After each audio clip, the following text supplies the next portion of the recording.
Kita keliru kita nak baca yang mana, first nombor satu adalah kita kena tahu dulu apa punca tajwid. Punca tajwid ada 5 saja, iaitu lam, mim, nun, mad dan juga waqaf.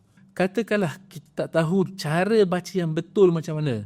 Perlu dengung ke, tak perlu dengung ke, macam mana? Okey, sekarang ni kita tengok, kita nampak ada hukum mim mati. Saya contoh ambil kuntum, ada mim bertemu dengan huruf sod. Jadi jom kita tengok balik kad jari tajwid kita yang tadi. Jadi kita tengok dekat jari mim sahaja. Okey, kita temukan dia dengan huruf sod. Kita pusing roda, kita jumpa dengan huruf sod. Kita letak sod bawah huruf mim. Bila dah sejajar, kita tengok mim bertemu dengan sod. Tengok pada bulatan mim. Okey, kat sini dah tulis hukum mim sakinah.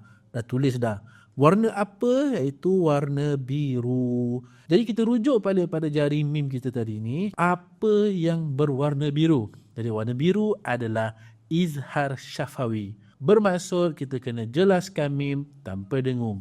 Jadi rujuk pada ayat kita tadi tu, kuntum sadiqin. Jadi mim tadi tu kena jelaskan dan jangan dengung. Jadi siapa-siapa yang nak dapatkan lagi ilmu yang bermanfaat, ilmu tajwid, ilmu Quran, jangan lupa follow Jari Tajwid.